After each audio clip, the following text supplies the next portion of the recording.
el Consejo Ejecutivo ha decidido contratar a Diego Forlán, después de una novela bastante grande, bastante grande no, una novela chica, pero que por supuesto la prensa siempre se agranda, como entrenador de la sub-20 más dame una mano con la mayor. Creo que así se podría interpretar la llegada de Diego Forlán a la selección uruguaya.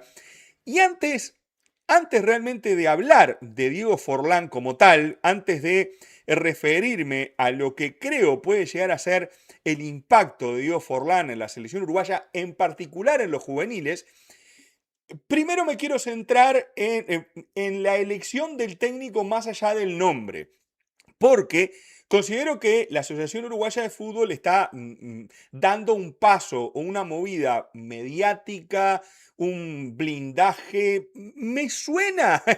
por decirlo de alguna manera, muy bruta y que no quiero que se me entienda tan lineal porque no es el caso, pero me resulta mucho lo que hizo Rubio con Diego Aguirre. Es decir, voy a poner un técnico que la gente quiere, que la gente respeta y que va a tener tal vez un nivel de tolerancia mayor en cuanto no se den los resultados. No es lineal, no es tal vez la comparación más válida, pero sí para que se entienda el punto. Es decir,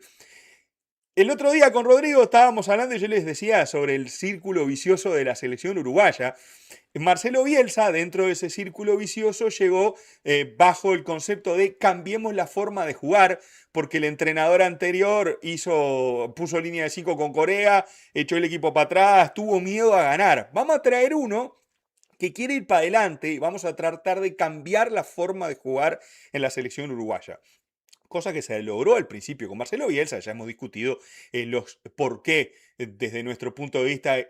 todo se vino abajo luego de la Copa América. Pero me parece que la Asociación Uruguaya de Fútbol lo que nunca ha definido entonces es qué es lo que quiere hacer con el estilo de la selección uruguaya y si estaba tan conforme con el trabajo que hizo Marcelo Bielsa, lo dijo Jorge Giordano, el coordinador de las selecciones nacionales, y también lo dijo Ignacio Alonso, el presidente. Pues bien, me parece que no hay una coherencia en la elección del entrenador teniendo en cuenta el estilo que manejaba Marcelo Bielsa. No pretendo que traigan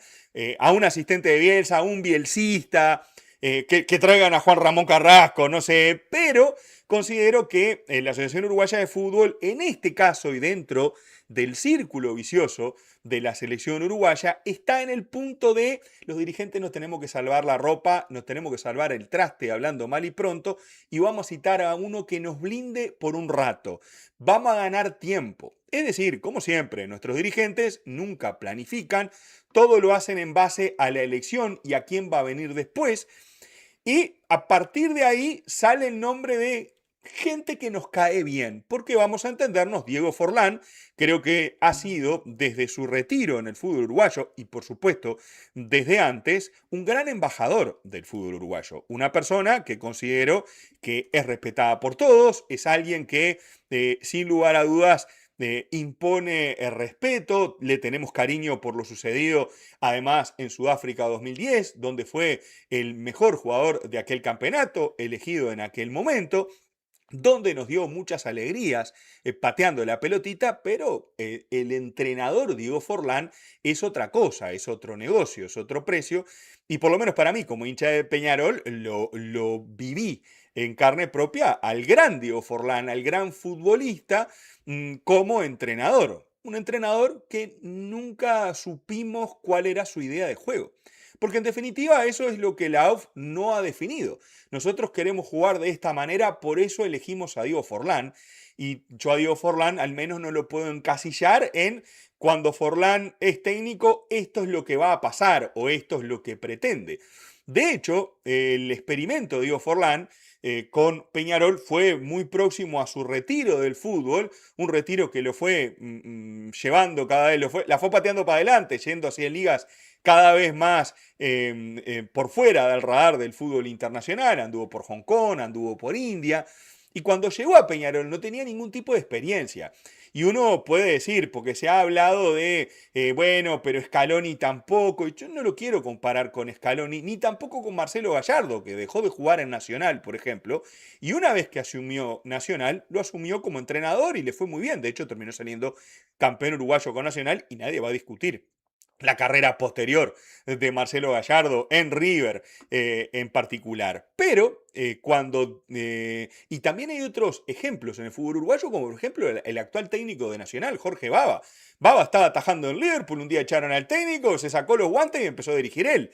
Y creo que nadie puede discutir la capacidad de Jorge Baba ni lo que pretende Jorge Baba con sus equipos, más allá de que le salga o no. Eso es un análisis aparte, son 20 pesos aparte. Porque a veces lo jugamos por cómo lo estamos viendo en el campeonato uruguayo, cómo le ha ido aquí y allá. Me refiero a la intención de juego. Y hay otros técnicos que ustedes podrían aportar por allí que tal vez cumplan con esas características. El asunto que Forlán, después que dirigió a Peñarol, tuvo la pandemia en el medio, se le complicó bastante también, aquel equipo no jugaba nada, había traído al húngaro Badox, me acuerdo, Badox, Trindade y Gargano, el triple 5 de Diego Forlán, el Abascal de lateral izquierdo, un montón de cosas que uno dice, pa, tuvo jodida la etapa de Forlán en Peñarol como técnico, y en el momento que le dijeron para salir, y capaz que no fue una mala decisión, trajeron a Mariolo para contrastar, ¿no? En eso de la poca coherencia de si traigo a Forlán para que haga tal cosa, traer a Mariolo para qué. Bueno, eso no es patrimonio de los dirigentes de la AUF, es de los dirigentes, pues, creo, a lo largo y ancho de todo el planeta. Esa incoherencia a la hora de querer una continuidad o tener un proyecto deportivo serio. No voy a discutir sobre el tema de Broly, que creo que tal vez podía ser una de las mejores opciones,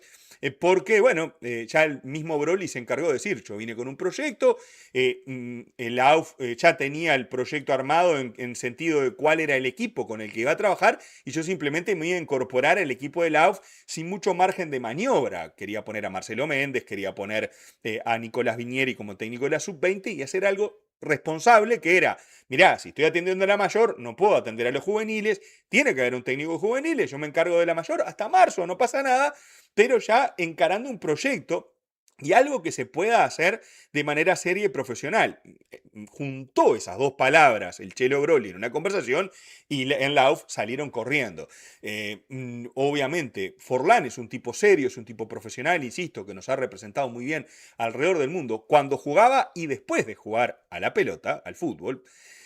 Pero después de dirigir a Peñarol y a Atenas de San Carlos, donde se fue porque le querían imponer ciertos jugadores, esa es la versión de Diego Forlán y la que creo, sin lugar a dudas, que pasó, pues bien, lo que sucedió fue que dejó de jugar al fútbol. Se puso a jugar al golf, el pádel, hasta practicó tenis allí en algún circuito, no sé si profesional o semiprofesional, pero anduvo compitiendo. Es decir, Forlán se alejó de la dirección técnica, se alejó de lo que es ese tipo de trabajo, más allá de que él esté vinculado siempre al fútbol.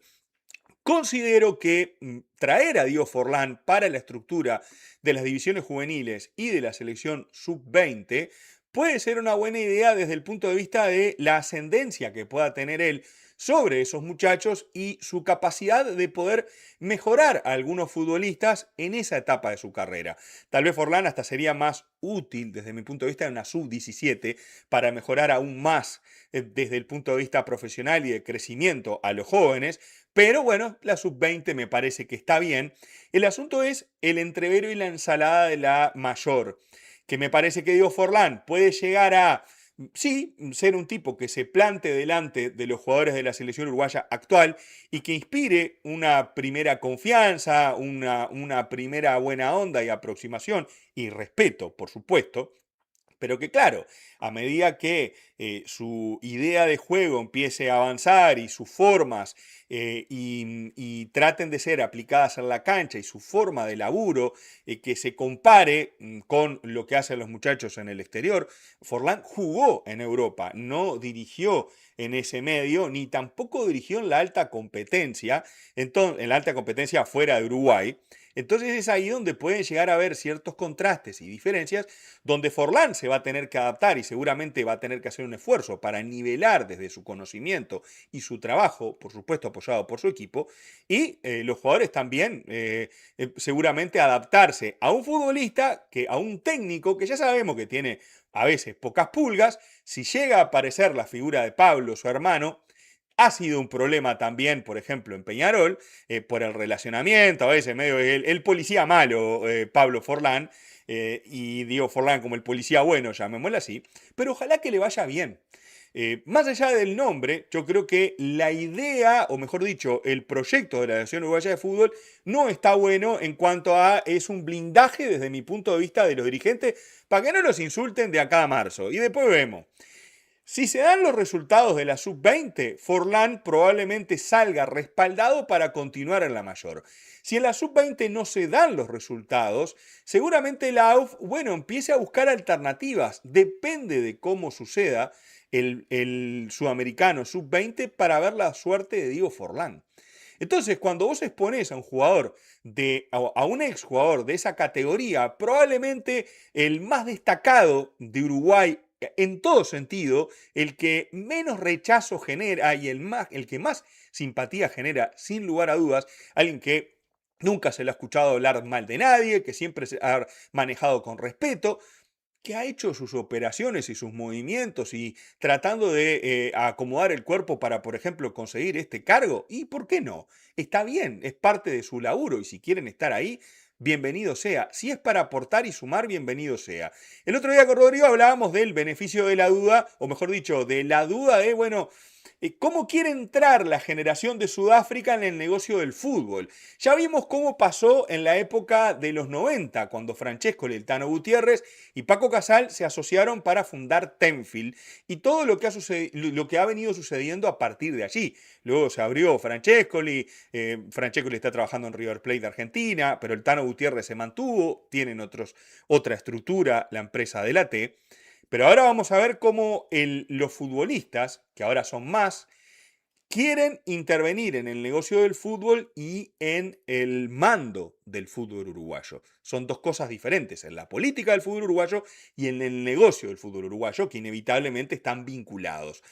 Que los jugadores de la selección o exjugadores de la selección de Sudáfrica empiecen a ocupar cargos también dentro de la estructura del cuerpo técnico, yo no tengo problema desde su capacidad como entrenadores que puedan ser. Ahora es que también hayan otros intereses que estén mezclados o vinculados a lo que puedan ser los intereses económicos de la Asociación Uruguaya de Fútbol versus los deportivos y además los propios como ellos como profesionales. Insisto, ¿qué es lo que puede pasar con Forlán? Ojalá que le vaya bien. Desde mi punto de vista, lo primero que tengo que hacer es desearle lo mejor, porque es un tipo que me cae bien, porque aparte creo que es un tipo capaz, que es un tipo inteligente y que no creo que manche se meta en un lugar que ya sabe que va a estar en el ojo de la tormenta, criticado y que su imagen puede salir algo dañada de la selección uruguaya. Entonces considero que si él ve que es un paso para su carrera y que le puede sumar y que le puede aportar a la selección uruguaya, bienvenido sea. Eso no quita que si mañana Uruguay juega dirigido por Diego Forlán y no juega nada, yo venga acá y diga, che, la verdad no juegan a nada. Forlán, ponete las pilas, porque lo criticaremos como cualquier técnico. Lo mismo considero que la Selección Uruguaya de Fútbol se ha equivocado en el rumbo a tomar a la hora de elegir al nuevo entrenador de la Selección Uruguaya. Mientras tanto, la mejor para Diego Forlán, la mejor de las suertes, el mejor de los éxitos, que le vaya muy bien y ojalá Uruguay empiece un camino serio rumbo al Mundial de 2030, que ya sabemos que va a participar y que en ningún momento se está viendo la manera de empezar a proyectar ese camino, que considero debe incluir, como habló Marcelo Broli muy bien el otro día, futbolistas no solamente de la generación sub-20 de los campeones del mundo de 2023, sino de la camada siguiente, de la anterior, futbolistas que hoy día están en el entorno de los 20 a 22 años, que en 2030 van a estar en el entorno de los 26, 27, alguno que tenga 23 ahora, y que van a estar en el punto caramelo de su profesión, de su rendimiento. Es decir, esos jugadores son los que hay que empezar a foguear ahora y tal vez Diego Forlán sea un buen vehículo para empujar o formar esa sub-20 que probablemente sea la última parte, la que cierre, lo que cierre la puerta de los 26 convocados al Mundial de 2030, donde Uruguay ya va a estar. Yo creo que de la combinación de esta sub-20 que va a dirigir Forlán, la de Broly, más los más menos algún año, y varios de los que participaron en este Mundial, va a ser la selección uruguaya que nos representa en 2030. Pues bien, hay que ver cómo se juntan esos mundos, cómo se logra tener un estilo de juego convincente para salir a competir y empezar a convencerse de que ese es el camino. Ninguna de esas cosas las veo planteada con Forlán, con Broly o con cualquier otro entrenador porque la AUF no marcó el rumbo. Simplemente los dirigentes están tratando de eh, cuidarse su espalda y que no los insulten cuando vayan por la calle, porque ahora el técnico es alguien que es más querido por la gente. Espero que, al igual que como hizo Eugenio Figueredo hace 20 años atrás, un poquito más, contrató al maestro Tavares para cuidar su trasero. Bueno, ojalá le salga bien la jugada a Alonso y al igual que Figueredo hace 20 y pico de años, bueno, pueda decir al final del camino, 4 años después, que Uruguay vuelve a estar siendo competitivo entre los mejores del mundo y ojalá llegue lo más posible, lo más lejos posible al Mundial de 2030 y quien no le diga otra vez esté peleando como lo estuvo en la Copa América de 2024 en la que se haga en el año 28. No sé, esa es mi opinión con respecto a este momento de la selección uruguaya, que por supuesto va a ir fluctuando, va a ir cambiando en cuanto vayan ocurriendo los acontecimientos y los que seguiremos muy de cerca aquí en el canal. Y desde ya les pido su opinión. Los que están aquí en el vivo, allí en el chat, por supuesto, a los que vean esto en formato video a través de los comentarios, agradeciéndoles el me gusta y que se suscriban al canal.